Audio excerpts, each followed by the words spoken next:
Cuando hablamos de los costos de inflación, tenemos que distinguir entre inflación anticipada y no anticipada, ¿ya? Cuando hablamos de la inflación anticipada, los agentes económicos forman expectativas o adaptativas o racionales, condicional, ¿sí? Condicional al acceso a la información que tengan, ¿ya? Condicional a cómo pueden generar este proceso de generación de expectativas, ¿ya? ¿Qué me genera la inflación anticipada? Primero me va a generar distorsiones en la economía, ¿sí? En términos reales. ¿Por qué? Porque mi Producto Interno Bruto, como lo llevo a términos reales, y la diferencia del Producto Interno Bruto en términos reales es la tasa de crecimiento, ¿no? Entonces, la inflación anticipada, la que se plasme en los precios futuros, me va a generar distorsión en la tasa de crecimiento del Producto Interno Bruto, ¿ya? Y además me dice, me va a generar pérdidas de bienestar. ¿Por qué lado? Por el lado del poder adquisitivo, ¿no? Me va a generar pérdidas de bienestar por el lado del poder adquisitivo, porque no voy a poder comprar la misma cantidad de bienes o la misma calidad de bienes. Precio, lamentablemente en el mercado está relacionado con calidad, ¿no? Entonces, me va a generar pérdida de bienestar, o por cantidad o por calidad, ¿ya? Ahora, cuando aumenta la inflación, ¿sí? Cuando aumenta la inflación, también puede suceder que va a ser por una interacción entre el sistema tributario, me dice, y la inflación. ¿Por qué? En un esquema normal donde tenemos nuestra oferta y nuestra demanda, acá tenemos el precio y acá tenemos la cantidad, ¿no? En un esquema normal entre oferta y demanda, cuando se introduce un impuesto, ¿no? Cuando se introduce un impuesto, me va a generar una distorsión primero en el precio de demanda respecto del precio de oferta, ¿verdad? Y además me va a generar carga, dependiendo de la elasticidad de la oferta y de la demanda, ¿sí? La demanda o la oferta es la que va a pagar mayor impuesto, no mayor impuesto, ¿sí? Y por otro lado, me genera este triangulito. ¿Qué se llamaba este triangulito?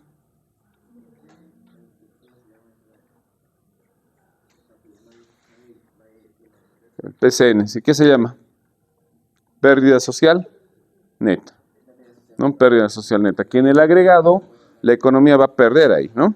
Ya por la introducción. Entonces, la inflación, me dice, puede existir por la interacción entre el sistema tributario, introduzco un impuesto, ¿no?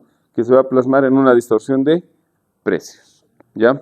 Ahora, cuando aumenta, ¿sí? Cuando aumenta la inflación, ¿sí? Cuando aumenta la inflación, ¿qué es lo que va a suceder con el retorno? Va a disminuir. Entonces, acá el retorno del ahorro va a disminuir. Se supone que cuando yo estoy decidiendo entre consumir hoy y consumir mañana, ¿no? La tasa de interés es la que me guía, ¿verdad? Si sube la tasa de interés, sacrifico mi consumo de hoy para consumir mañana. Pero si hay un proceso inflacionario, si tengo inflación anticipada, estoy esperando inflación anticipada, ¿qué va a pasar? Si espero que mañana los precios sean más caros, ¿qué hago hoy? Trato de comprar hoy, ¿verdad? Entonces, mi ahorro va a disminuir, ¿ya? Mi ahorro va a disminuir. Por tanto, voy a tener una decisión intertemporal de consumo, ¿no? Voy a tener una decisión intertemporal de consumo. Y como estoy esperando que mañana la inflación aumente, ¿sí? Pero estoy esperando, no se ha plasmado, ¿no? Me va a generar una distorsión en los precios relativos. ¿Ya? Solo estoy esperando que mañana aumente la inflación, con cierta probabilidad. Puede que no aumente. Pero como mañana estoy esperando, hoy genero exceso de oferta. Perdón, exceso de demanda. Exceso de demanda y hago subir los precios. ¿Y qué tal si mañana el precio está normal? Ya lo hice subir en el mercado. He generado presión de demanda y se están distorsionando los precios. ¿Ya? Un elemento importante es que la inflación anticipada tiene un impacto distributivo negativo por quintil de ingreso. Ya tiene un impacto distributivo negativo por quintil de ingreso. Los ingresos, acá lo haremos. Los ingresos, ¿sí? El nivel de ingreso en la población debería estar distribuido de forma equitativa. El 10% de la población tiene el 10% del ingreso. El 20% de la población tiene el 20% del ingreso. Deberían estar distribuidos de forma equitativa. Sin embargo, ¿qué es lo que tenemos en cualquier economía? Concentración de ingresos en ciertos segmentos y otros segmentos de la sociedad tienen ingresos para subsistir o menos, ¿no? Entonces tenemos, ¿sí?, una distribución de ingresos que no necesariamente es equitativa e igualitaria. ¿Ya? Ahora, ¿por qué me dice impacto distributivo por quintil de ingreso? Supongan este escenario. Vamos a poner. Okay. Donde el 20% de la población concentra el 85% de los ingresos. Y el 80% de la población solo concentra el 15% de los ingresos. Y tenemos inflación anticipada. ¿Ya? Las personas, las familias, los hogares que están por debajo de la línea de la pobreza, aquí lo voy a poner la línea de la pobreza, y esperan inflación anticipada, ¿qué van a hacer? Ojo, que las familias que están por debajo de la línea de la pobreza tienen poco nivel de ahorro o nulo, o un nivel nulo de ahorro. Básicamente trabajan para consumir. Entonces, los que están por debajo de la línea de la pobreza, ¿qué va a pasar? Puedes ofertar más, pero la demanda en el mercado es limitada, ¿no? Te puedes ver a las... Puedes ver a las personas, no sé, levantándose más temprano para vender más. Porque por lo general, los que están por debajo de la línea de la pobreza es trabajo informal. Pero no necesariamente les van a comprar más por levantarse más temprano. Entonces, ¿qué va a pasar con este impacto distributivo negativo? Porque a quienes va a afectar son a estos quintiles, ¿no? Estos deciles, estos centiles que están en el lado izquierdo. ¿Qué es lo que va a pasar con ellos? Además que ese segmento es el que más se asusta de la inflación anticipada. Están preocupados por mantener un consumo. Pueden prestarse plata, pueden sacrificar consumo, ¿ya? Sacrificar consumo, o en definitiva, si no tienen acceso a préstamos, ¿no? Lo que simplemente van a hacer es van a sacrificar consumo. Entonces, cuando hablamos de impacto distributivo negativo en el quintil de ingresos, por quintiles de ingresos, ¿sí?, nos referimos a pérdidas de bienestar. Nos referimos a pérdidas de bienestar. ¿Ya? Como ellos no tienen mucho margen de ahorro, ¿sí?, ¿qué es lo que sucede? Tienen menos mecanismos para protegerse. Y son los que más sufren, ¿no? Son los que más sufren. ¿Cuál es el impacto distributivo negativo? Menor consumo. Y ese menor consumo no es que temporalmente voy a consumir menos. Ese menor consumo tiene un impacto en el capital humano. ¿Ya? Ese impacto tiene un impacto en el capital humano. ¿Por qué? Porque disminuyo mi consumo, ¿no? Disminuyo mi consumo ¿en qué tipo de bienes? Agrícolas y pecuarios. Agrícolas y pecuarios. Disminuyo mi consumo en bienes manufacturados, ¿no? Y cuando tengo, sobre todo, una disminución de consumo en bienes agrícolas y pecuarios más procesados, tengo un impacto ¿en qué? En la calidad de vida. Salud, calidad de vida. Y si no hay salud y calidad de vida, ¿qué ocurre con el capital humano? ¿Es productivo? No va a ser productivo. Entonces, cae la productividad del capital humano y tiene un impacto en el crecimiento económico. ¿Ya? ¿Quiénes son? ¿Qué pasen? ¿Qué pasen?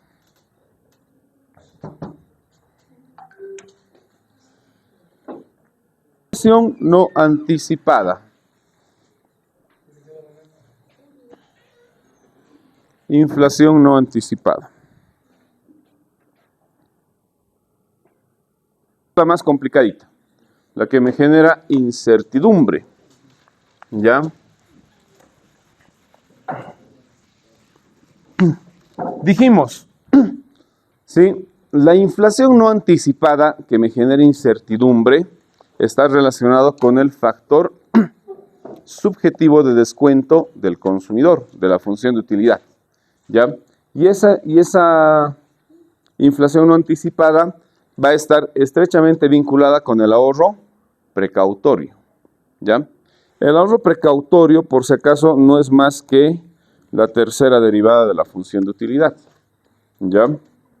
No es más que la tercera derivada de la función de utilidad. ¿Ya? Primer elemento me dice, genera redistribución de riqueza entre acreedores, de acreedores a deudores, con efecto distorsivo entre el ahorro y el crédito. ¿Ya? ¿Por qué me genera redistribución de riqueza entre acreedores y deudores? ¿Sí? Cuando movemos precios, ¿qué ocurre con el precio total o el costo del capital?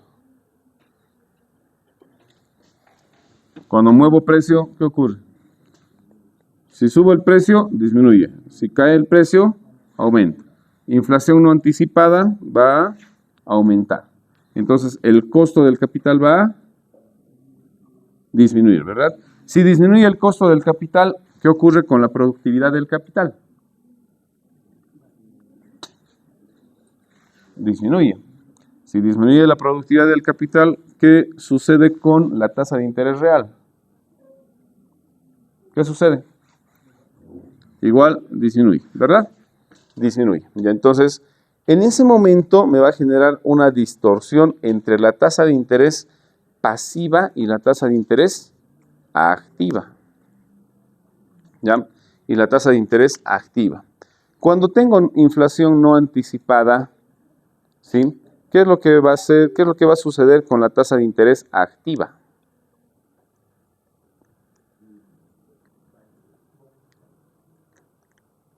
Cuando tengo inflación no anticipada, la tasa de interés pasiva va a disminuir. ¿Y la activa qué va a ocurrir? Va a aumentar. Va a aumentar, porque el crédito se va a hacer más riesgoso. Entonces va a aumentar. Y va a aumentar el margen de utilidad, ¿no? Entre la tasa de interés pasiva y activa, el spread. Y es ahí donde me genera, si el efecto distorsivo entre ahorros y créditos. ¿Ya? Desincentiva el ahorro, ¿no? Y el crédito lo encarece. ¿Ya? La gente con menores ingresos, me dice ahí, vuelve líquida la mayor parte de su riqueza financiera. ¿Ya? la gente con menores ingresos va a volver líquida la mayor parte de su riqueza financiera. ¿Por qué? Porque la tasa de interés pasiva va a caer, ¿no? Por tanto, me dice, paga una fracción mayor en forma de impuesto, inflación. ¿Qué es lo que va a suceder acá? Se genera incertidumbre. Ya se genera incertidumbre. Vamos a tener una correlación, ¿sí?, positiva entre la inflación y la varianza. La varianza de la inflación. La incertidumbre va a ser mayor. Si quieren verlo desde el punto de vista de distribución de funciones, la campanita se va a agrandar más, ¿no? ¿Ya? Ya. Entonces, tengo inflación no anticipada, ¿no? Expectativas de inflación no anticipada, me va a generar caída en la inversión, ¿ya? Esa caída de la inversión va a tener un impacto, ¿por qué? Porque la rentabilidad de la inversión va a caer. La tasa de interés activa está aumentando, por eso cae la inversión mañana. Y como cae la inversión mañana, el crecimiento de la economía va a caer, ¿sí? Pero, ¿por qué va a caer el crecimiento de la economía? Como está disminuyendo la inversión, voy a demandar menos trabajo y menos capital. Como demando menos trabajo y menos capital, acá, ¿no?, pago menos salarios y pago menos retorno al capital. Por el lado de menos ingresos, ¿qué es lo que ocurre con el consumo? Disminuye el consumo. Y por el lado de menos pago de capital, ¿qué ocurre con las utilidades de las empresas? Disminuye, ¿no? Entonces, menos consumo, menos producto. Menos utilidades, menos inversión, menos producto, ¿no? El sistema ahí se reproduce, ¿ya? Entonces, cae el crecimiento del producto en T más I más J, ¿no? Y si la situación se mantiene con inflación no anticipada, ¿qué es lo que va a suceder? Se va a ir reproduciendo y va a ahondar la caída del crecimiento, ¿ya?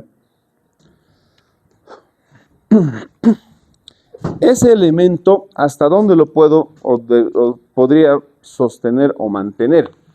Podría dejar que el mercado funcione, porque en algún momento se tiene que intervenir, ¿no? No puedo dejar que en todo momento disminuya el crecimiento, ¿no? Entonces, ¿qué es lo que ocurre acá? El crecimiento económico pasa por distintas etapas, ¿ya? Pasa por distintas etapas, ¿ya? Si tengo inflación no anticipada,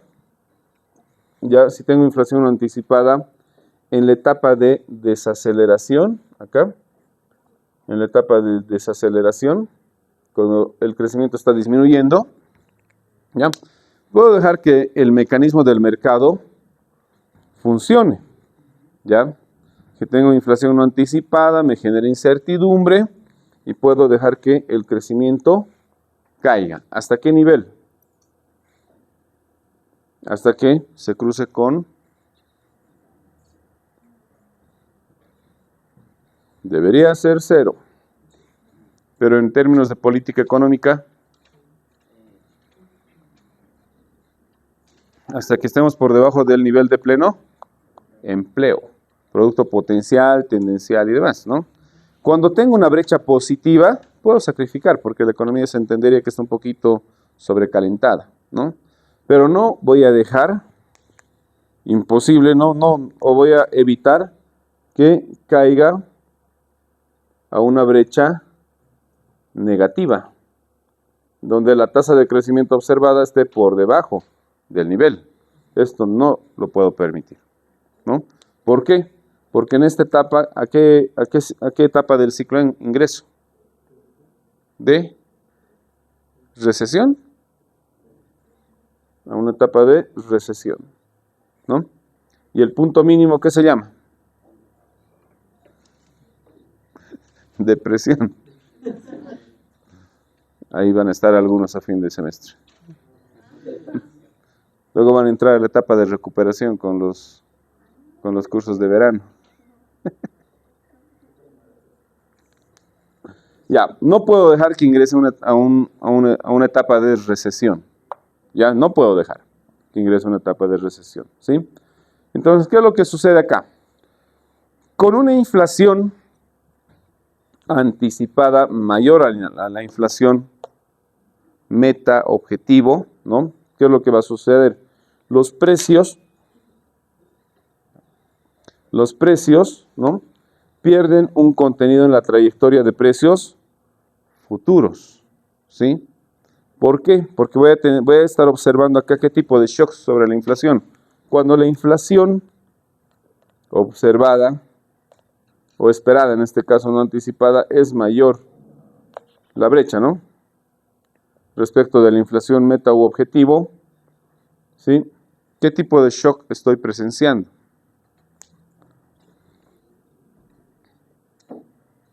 ¿O qué tipos de shocks estoy presenciando? Puede existir más dinero en la economía y estoy pagando nomás por los bienes, ¿no? O tengo restricción de oferta también y los precios van a aumentar, ¿no? Entonces, cuando tengo este escenario, los precios van a perder trayectoria de precios futuros, ¿ya? En este momento en el mercado, ¿qué está ocurriendo con el precio de los bienes? Están aumentando, ¿verdad? Los precios de los bienes, sobre todo de alimentos, ¿verdad? ¿No? Entonces, ahí, si analizamos el índice de precios del INE por capítulo y nos vamos a alimentos, por decirles, el IPC del arroz, o de cereales, o de granos, ¿no? El IPC tiene una trayectoria, pero por lo que está pasando en el mercado, esa trayectoria ya pierde sentido, porque está sufriendo shocks estructurales, cambios estructurales de nivel, ¿no? Entonces ahí ya pierde sentido la trayectoria. Toda variable en macroeconomía es determinística. Se supone que tiene una trayectoria, ¿no? Pero si tenemos inflación no anticipada, la trayectoria pierde sentido, ¿ya? Dos elementos importantes. La inflación incentiva a realizar actividades de protección contra la inflación, el rent seeking. Ya el rent seeking, ¿sí? Me voy a tratar de proteger, sí, pero con costo. Sí, con costo. Luego, la mayor volatilidad de la inflación cuando aumenta la varianza, ¿no? La mayor volatilidad de la inflación distorsiona el mercado de capitales, me dice, ¿no? Introduciendo, ¿sí? Mayor riesgo en los contratos nominales de largo plazo, ¿ya? Entonces, ¿qué sucede?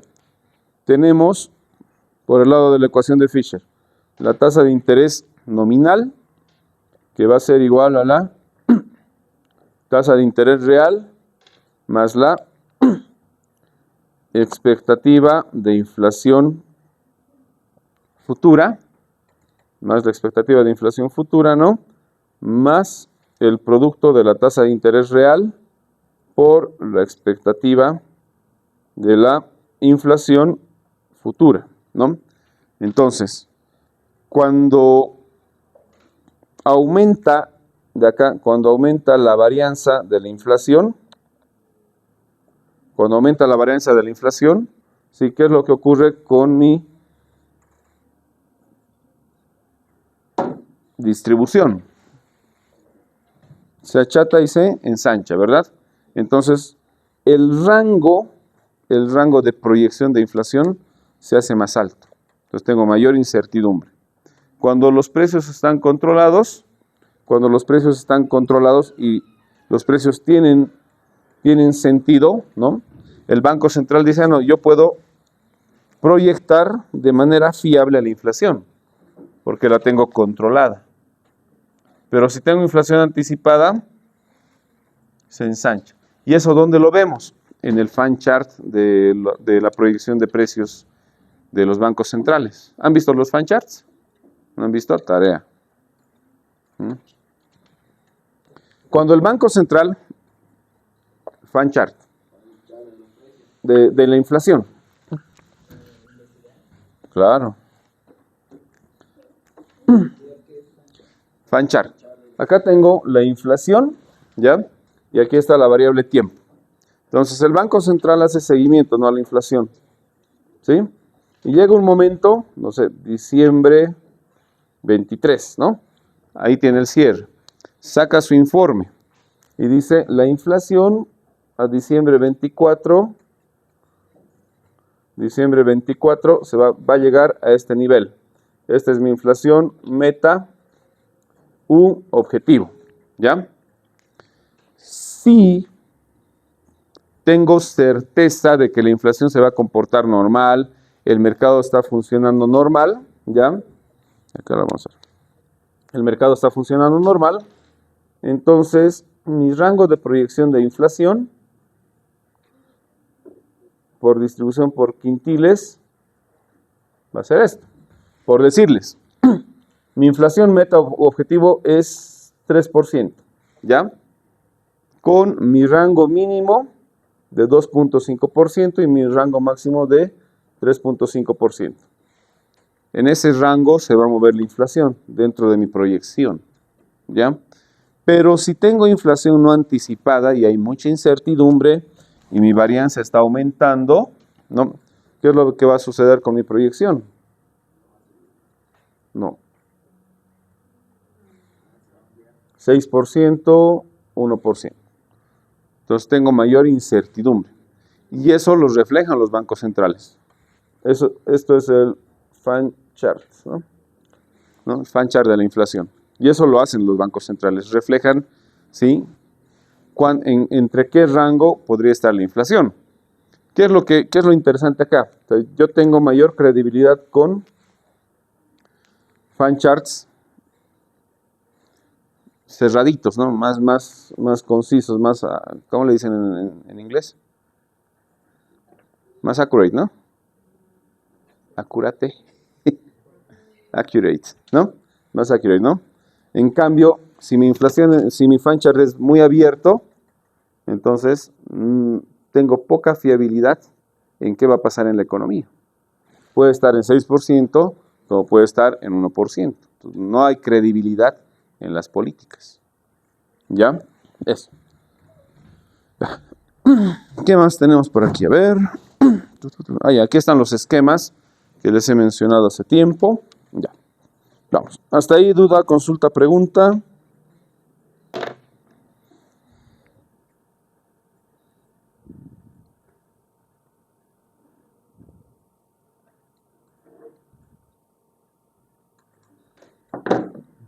¿Puedo borrar?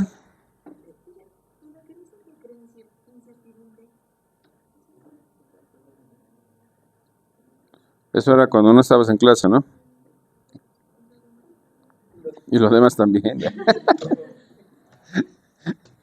¿Acá? Ya. Acá decimos, ¿no?, que se crea incertidumbre, ¿ya?, cuando la correlación entre la inflación y la varianza de la inflación es mayor a 0. Y la correlación entre la inflación y la varianza de precios es mayor a 0. ¿Ya? Ahí estábamos refiriéndonos.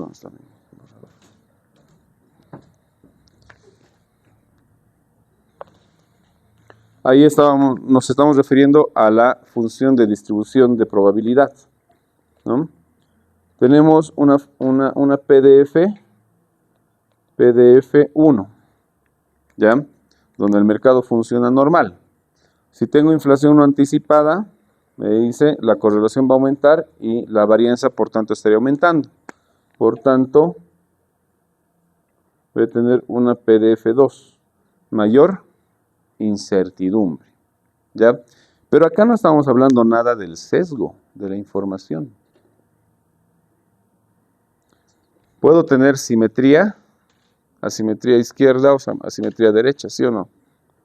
Y eso es por sesgo de la información. ¿Todos tenemos acceso a la información en la misma proporción? No, todos tienen distinto acceso a la información. Las empresas proyectan de distinta forma los precios, ¿no? Acceden de distinta forma al mercado de capitales, entonces esto también puede tener sesgo, ¿ya? Ahora, ojo, Estamos hablando, bien que has preguntado, estamos hablando acá de que la inflación debiese tener un comportamiento normal. La pregunta es, la distribución de la función de distribución de densidad de la inflación se comporta normal. ¿Cuántas formas de distribución conocen? Ahora sí. A ver, ¿cuáles son? No. Eso es mesocúrtica, leptocúrtica, ¿no? ¿Cuántas formas de distribución conocen? ¿Cuáles? Ya normal, ¿eh? ¿Cuántas formas de distribución conocen? ¿Qué tipo de funciones de distribución conocen? Eso está en probabilidades.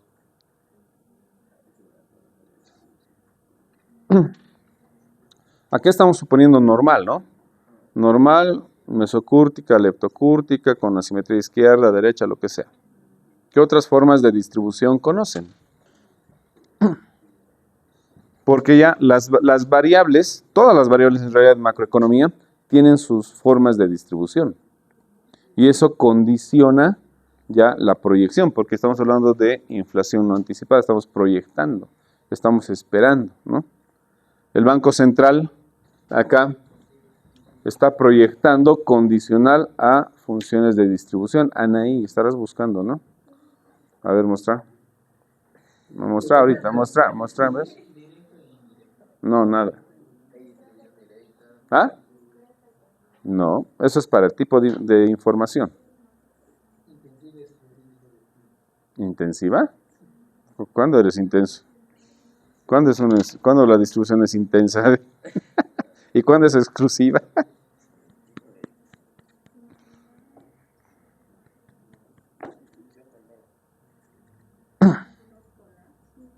Tiene dos colas. Tiene dos colas. Binomial, una distribución tipo Poisson, ¿no? Ya. Las variables acá pueden tomar una forma de distribución normal. La binomial, ¿qué forma tiene? La campanita, ¿cómo tiene? Una forma de distribución binomial, ¿no? Una Poisson, hasta ahí hemos llegado, ¿no? Hasta ahí hemos llegado, ¿no? Ya. Puede tener una función de distribución tipo beta e inversa de beta. Puede tener una distribución tipo gamma, las variables, e inversa de gamma. Puede tener una función de distribución tipo Weibull. ¿Ya? Y hay más todavía. Cada variable, ya en el sentido macroeconómico, tiene una forma de distribución. ¿Ya? Y antes de hacer el análisis, estudio, porque aplica al lado financiero, ¿no? Tenemos que conocer cómo se están comportando estas variables. ¿Cómo se están comportando esas variables? ¿Hay sesgo o no hay sesgo? ¿Sí? ¿Qué tipo de forma tienen? Ahora, ustedes saben reconocer eso, ¿no? Han hecho en prueba. Hasta aquí por lo menos. Un ejercicio de mano. Nada más. ¿No han hecho? Ahora van a buscar. Hay un software, lo tienen que buscar ustedes. ¿Ya? Hay un software donde meten la serie de datos, toda su muestra, ¿ya? Al software, y ese software lo computa internamente y les dice a qué función se asemeja. Y les da sus estadígrafos, todo. ¿Ah? No es Stata. Bueno, puede ser Stata, no lo he hurgueteado mucho Stata. A ver. No, pero lo que nosotros queremos que nos diga qué función de distribución tiene, qué PDF tiene. Pero hay un software que hace tiempo yo utilizaba. Metía mis series y SAS me daba qué tipo de distribución era. ¿Por qué? Porque cuando hacemos, por ejemplo, econometría bayesiana, algo que no se lleva en la carrera, ¿no? Lo primero que tenemos que decirle al programa para hacer nuestro modelo macroeconómico, financiero, como quieran, es decirle qué tipo de distribución tiene las variables macroeconómicas. ¿ya? Ahí le decimos nuestra creencia, ¿ya? Y después de la creencia, el modelo después que utiliza los datos, utiliza toda la estructura del modelo, ¿no? ¿Ya? Después de la creencia, el modelo nos arroja un posterior, una distribución verdadera, ¿ya? Y si la distribución de nuestra creencia, nuestro prior, es similar o igual a la posterior, la proyección es buena. Si es distinta, esa proyección no vale. Esa es la mejor forma de... Puedes ir a chatear afuera, me distraes. No, anda, salí. A ver, mostrar a todos.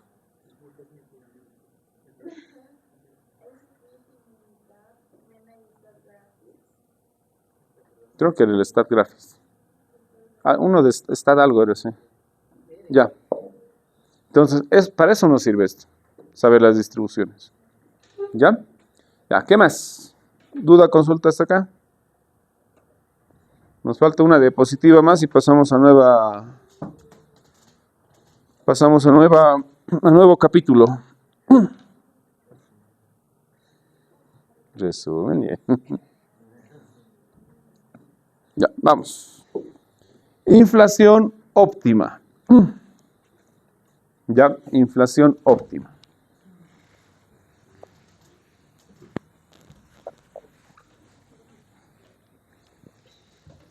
La inflación permitida, soportable, ¿sí? La inflación permitida, soportable para todas las economías es la misma. El nivel de inflación es el mismo. ¿Todos soportan un mismo nivel de inflación? ¿Lo consideran normal? No. Cada economía tiene distintas características, ¿no? Y esas características están condicionales, ¿sí?, al crecimiento potencial y la inflación estructural. Son condicionales al crecimiento potencial y la inflación estructural. Entonces, ¿hasta cuánto voy a admitir inflación y la voy a considerar normal? ¿Ya? En economías desarrolladas me paso del 3%, que es la meta, ¿no? Y la economía, los hacedores de política económica ya se están asustando. Están considerando que están entrando en un proceso inflacionario. En cambio, en economías en desarrollo, donde la inflación promedio se mueve entre 4, 6, hasta un 8%, la gente, la población considera normal el incremento de precios, ¿no? Entonces, mucho depende de esta relación. ¿Hasta cuánto voy a soportar? Y eso va a estar en función a el ingreso del país, ¿no? En función al PIB. Y ahí esa relación no lineal, en realidad, la relación no lineal entre crecimiento potencial e inflación estructural. ¿Ya? Por un lado me dice, la inflación es costosa en términos de bienestar. Ya en términos de bienestar, me genera pérdida de bienestar, como lo hemos mencionado hace un momento, ¿no? ¿Ya? Me genera pérdida de bienestar, primero. Segundo, ¿ya? Como me genera pérdidas de bienestar, y ya cuando ingresamos a términos de política económica, genera costos para restituir esa pérdida de bienestar. ¿A quién? A la política fiscal y puede ser que a la política monetaria. ¿Ya? Porque la política monetaria, recuerden, un objetivo secundario es coadyuvar al crecimiento económico, ¿no? Ya. Me dice, segunda idea, ¿no? Debiese existir una tasa de inflación baja, pero positiva en el mediano y largo plazo. ¿Por qué? Si la inflación observada, ¿ya?, es cercana a la inflación meta u objetivo, ¿ya?, implica un incentivo, esto es un incentivo a invertir. El empresario, ¿por qué invierte? ¿Cuál es la razón de invertir? Generar utilidad, ¿no? Generar ganancias, generar utilidad, ¿no? O beneficios, ¿no? Tiene que generar beneficios o utilidades, ¿no? Y los beneficios y utilidades, ¿cómo se plasman en sus estados financieros? ¿Cómo aumenta sus utilidades o beneficios? ¿Por qué invierte?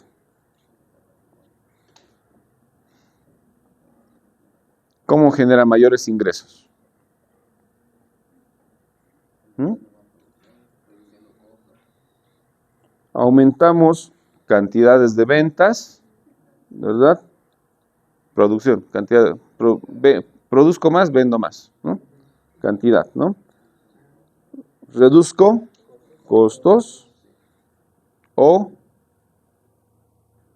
¿qué está sucediendo ahora? Artificialmente. ¿Ah? Disminución de costos. Ya.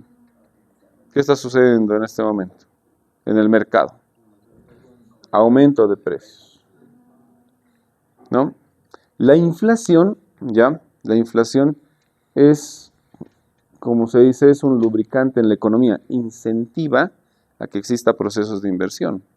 Los empresarios esperan que en un margen sus precios aumenten, ¿no? Fuera de que quieren capturar mercado, porque además hay una cantidad limitada de mercado que pueden capturar, ¿no? Está segmentado el mercado. Entonces, siempre que la inflación esté cercana a la inflación meta objetivo, entonces me va a generar incentivos de inversión. Ya me va a generar incentivos de inversión. Y estos incentivos de inversión, fuera de que al empresario le va a generar utilidades o beneficios, ¿sí? En el mediano o largo plazo va a generar crecimiento económico, nuevas fuentes de empleo, ¿no? Voy a demandar más capital, etcétera, etcétera. Ahora, el tema es acá. ¿Cuánto es la inflación óptima? ¿Hasta cuánto va a soportar esa economía de inflación, ¿no? Y el otro tema, si la inflación observada está muy por debajo de la inflación meta u objetivo, entonces acá la pregunta es, ¿existirá incentivos para invertir? No, no, porque los empresarios buscan generar utilidades y ganancias. Entonces ahí tenemos dos opciones.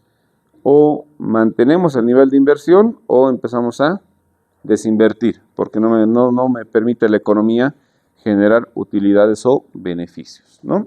Ya. Primer elemento entonces, una inflación baja genera movimiento de mercado, ¿ya? Tiene un efecto directo sobre los salarios reales, ya tiene un efecto directo sobre los salarios reales. Segundo, ¿sí? La inflación es producto de el IPC, ¿no? La inflación es el precio de T menos el precio de T menos 1 sobre el precio de T, ¿no? Menos 1, ¿ya? Entonces, el IPC tiene sesgo. ¿Por qué tiene sesgo? Porque no se está ajustando de manera continua al costo real de vida. ¿Cada cuánto se ajusta el IPC? La base. ¿Cada cuánto hemos ajustado en Bolivia? ¿Cada cuánto es recomendable ajustar los precios? ¿Cada cuánto cambian de preferencia los hogares respecto del set de bienes y servicios que consumen? ¿Cada semana?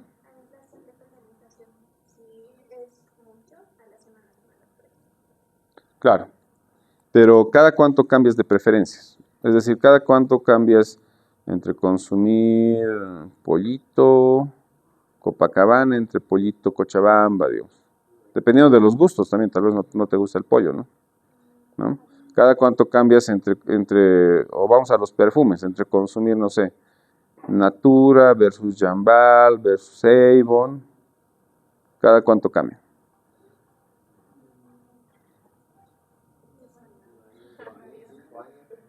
Variable. Cada cuánto han cambiado en su lifetime entre consumir productos de consumo agrícola, alimentos. En un momento consumen todo, ¿no ven? Lo que quieran. Los varones, igual, todo el tiempo, en realidad, ¿no? Las mujeres, en una etapa consumen todo lo que quieran, y en una segunda etapa ya están cuidando la silueta, ¿no? Entonces ya cambia, hay cambio de preferencias en consumo, ¿sí o no? ¿No? Entonces, las preferencias del consumo, ¿ya? Las preferencias del consumo más o menos varían ya en economía, y hablando, ¿no? Entre 5 a 7 años. Y entre esos 5 a 7 años entran y salen productos en el mercado, ¿no? En el mercado. Hace tiempo, por ejemplo, antes de que se masifique el consumo del streaming, ¿no? Del streaming, ¿qué hacían las familias para ver películas? Siguen haciendo, ¿no? DVDs, Blu-rays, ¿no? Más antes del DVD, Blu-ray, ¿qué consumían? VHS, Betamax. El Betamax no lo han conocido, seguro. No sé, ¿qué es eso? Hasta el VHS, ¿no? Ha habido una transición entre el VHS y el Betamax. Incluso entre el VHS y el DVD ha existido el VCD. Claro, porque el DVD era caro y las películas las quemaban en 2, 3 CDs, ¿no? Y habían unos lectores de VCDs. Sí, exacto. Entonces, ha habido esa transición. Entonces, entre ese periodo entran y salen productos del mercado. Hace mucho tiempo sus papás, ¿cómo se rasuraban? Con cuchillo, con navaja ahí. ¿No? Hoy, ¿cómo se rasuran? ¿No? Con las rasuradoras Gillette, Restobar, Basic, no sé qué. O sigue afilando ahí en el cuero, como antes. Porque antes afilaban en cuero, ¿se acuerdan? ¿No? Los peluqueros, ¿no? La navaja. Entonces, hay cambio, entrada y salida ¿no? de bienes, ¿no? Entonces, el IPC tiene sesgo porque no se actualiza continuamente, ¿ya? Luego, tiene un impacto, ¿no? Sobre el costo real de vida, ¿no? Tiene un impacto sobre las necesidades básicas insatisfechas, las NBS, ¿no? ¿Ya? Y también está condicionado a la coyuntura y a la especulación. ¿Se acuerdan que uno de los motivos de la demanda por dinero es especulatorio? ¿Se acuerdan? ¿No? Especulatorio. ¿Ya? Entonces, los ponderadores durante ese tiempo no cambian. Durante 5 años, 7 años, 10 años no cambian. En el caso boliviano teníamos IPC 1991, IPC 2007. 16 años los ponderadores no han cambiado. IPC 2007, IPC 2016. ¿No? No han cambiado. ¿Ya? Si la inflación es mayor a 0, me dice, si la inflación es mayor a 0, ¿ya? La tasa de interés va a tender a ser menor a 0, ¿ya? Si esto ocurre, voy a tener un mayor espacio para realizar política económica, pero condicional a qué? A que el crecimiento, ¿ya? El crecimiento, ¿sí? Sea positivo en el corto plazo, ¿ya? Tenemos que permitir una inflación positiva, sí, porque incentiva la inversión, ¿ya? Es como la sangre de la economía. Si no hay circulación, pues no pasa nada, ¿no? Tiene que circular. La inflación permite que el dinero pase de mano en mano, ¿no? Ya, si no hay inflación, entonces no hay economía en realidad, ¿no? Pero tampoco podemos dejar que la inflación se desborde, ¿no? Se tiene que controlar. Es por eso que tanto la política monetaria como la política fiscal van choqueando continuamente a la economía para que la inflación esté alrededor de esa inflación objetivo meta. ¿Ya? Listo. Hasta ahí. Consulta, pregunta, duda.